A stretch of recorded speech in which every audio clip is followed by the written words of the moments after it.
دنیا کے سمندروں میں ایک فوٹیلا سیل کر رہا ہے۔ اس کا نام ہے گلوبل سموتھ فوٹیلا، ایک امن کا کاروان جو بندوقوں سے نہیں انسانیت اور انصاف سے لڑ رہا ہے۔ مگر سوال یہ ہے، جب کچھ لوگ اپنی جانوں کو داؤ پر لگا کر مظلوموں کا ساتھ دے رہے ہیں تو مسلم امہ خاموش کیوں ہے؟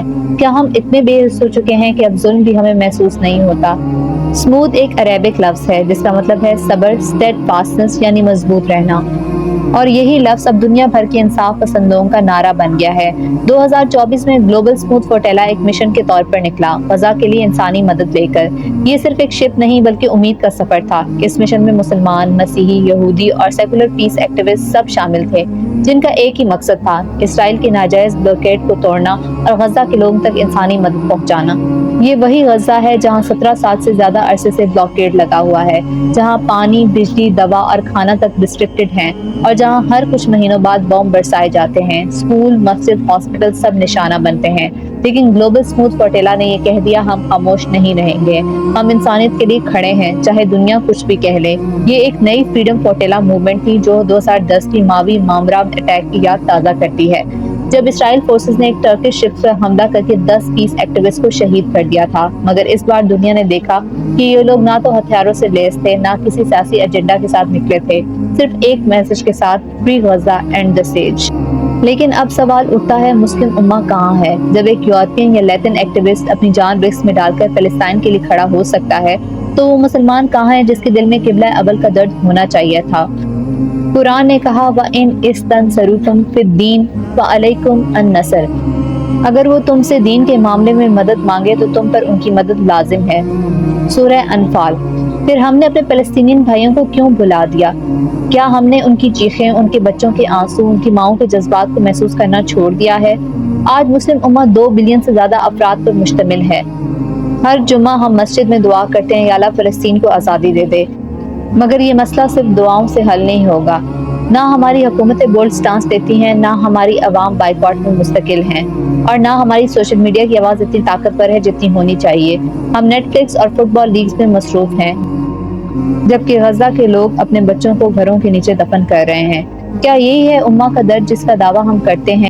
یہ وہی امہ ہے جس کے بارے میں نبی صلی اللہ علیہ وآلہ وسلم نے فرمایا: مسلمان ایک جسم کی طرح ہیں، اگر ایک اعضا درد محسوس کرے تو پورا جسم بے چین ہوتا ہے۔ صحیح بخاری۔ لیکن آج غزہ کا اعضا خون میں تر ہے اور باقی جسم یعنی ہم سوئے ہوئے ہیں۔ کچھ ملک اپنے پولیٹیکل انٹرسٹ کے لیے اسرائیل سے نارملائزیشن کر رہے ہیں، کچھ صرف کنڈیم کر کے خوش ہیں، اور کچھ لوگ نیوٹرل رہنے کا ڈرامہ کر رہے ہیں۔ لیکن یاد رکھو، نیوٹرلٹی ظلم کے سامنے ہمیشہ ظلم کا ساتھ ہوتی ہے۔ گلوبل سموتھ فوٹیلا نے دنیا کو ایک سبق دیا کہ اگر جذبہ ہو تو کچھ لوگ بھی دنیا کا مقدر بدل سکتے ہیں۔ ایک نارویجین ایکٹیوسٹ نے کہا: "We are not Muslim, but we are humans. If Muslim cannot stand for Gaza, then humanity will." یہ الفاظ ہر مسلمان کے دل پر زخم بن کر لگتے ہیں، کیونکہ یہ سچ ہے۔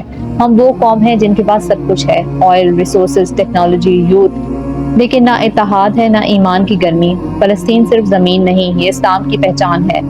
حضرت عمر رضی اللہ عنہ نے جب بیت المقدس فتح کیا تو انہوں نے امن اور عدل کی مثال قائم کی، لیکن آج اسی زمین پر ظلم کا بازار گرم ہے۔ اسرائیل کے جیٹ ہر روز معصوم لوگوں پر بامز گرا رہے ہیں، اور دنیا سیلف ڈیفنس کا ڈرامہ کر کے خاموش ہے۔ لیکن قرآن نے ہمیں پہلے ہی بتا دیا تھا: اور تم پر کبھی خوشی اور کبھی غم آتا رہے گا، تاکہ اللہ دیکھے کون صبر کرتا ہے۔ سورۃ آل عمران۔ فلسطین کے لوگ سمود کا زندہ ثبوت ہیں۔ وہ 75 سال سے ظلم سہ کر بھی کھڑے ہیں، ان کا ایمان ہلا نہیں۔ ایک فلسطینین ماں کا انٹرویو وائرل ہوا تھا۔ اس نے کہا: میں اپنے بیٹے کو شہید ہونے سے نہیں روکتی، کیونکہ وہ صرف میرے نہیں، اللہ کے ہیں۔ یہ لفظ صرف جذبات نہیں، یہ یقین کا ثبوت ہیں۔ لیکن ہم کیا کر رہے ہیں؟ کیا ہم اپنے بچوں کو یہ بتایا کہ بیت المقدس کیا ہے؟ کیا ہمیں انہیں سکھایا کہ فلسطین صرف نیوز کا ٹاپک نہیں، یہ ایمان کا امتحان ہے؟ اگر ہم باقی امہ ہیں تو ہمیں اٹھنا ہوگا۔ پہلا قدم: اپنی اویئرنیس بڑھاؤ، فلسطین کے اصل فیکٹس سمجھو، میڈیا کے پروپیگنڈا سے نکلو۔ دوسرا قدم: بائیکاٹ صرف ایک دن کا ٹرینڈ نہیں، یہ جذبہ اور استقامت کا امتحان ہے۔ ہر پروڈکٹ، ہر برانڈ جو ظلم کو فنڈ کرتا ہے، اسے دور رہنا بھی جہاد ہے۔ تیسرا قدم: سوشل میڈیا پر آواز اٹھاؤ، ہر ٹویٹ، ہر پوسٹ کسی کے دل تک پہنچ سکتا ہے۔ اور سب سے اہم: دعا اور عمل دونوں کرو۔ قرآن نے کہا اللہ کسی قوم کی حالت تب تک نہیں بدلتا جب تک وہ خود اپنی حالت نہ بدلے۔ سورۃ الرعد۔ گلوبل سموتھ فوٹیلا اب صرف ایک شپ نہیں رہا، یہ ایک سمبل بن گیا ہے مسلمانوں کو یاد دلانے کے لیے کہ ابھی دیر نہیں ہوئی۔ جب تک غزہ میں ایک بھی بچہ زندہ ہے جو اللہ اکبر کہتا ہے، جب تک ایک ماں اپنے شہید بیٹے کے لیے صبر کرتی ہے، تب تک سمود زندہ رہے گا۔ لیکن اگر ہم نے اب بھی آنکھیں بند رکھیں تو کل ہماری خاموشی ہم پر گواہی دے گی۔ یا اللہ فلسطین کے لوگوں پر اپنی رحمت برسا، ان کی قربانیوں کو قبول فرما، ہمیں بھی ان کے ساتھ کھڑا ہونے کا جذبہ عطا فرما، ہمیں صرف امہ کہنے والا نہیں، امہ بن کر جینے والا مسلمان بنا۔ آمین یا رب العالمین۔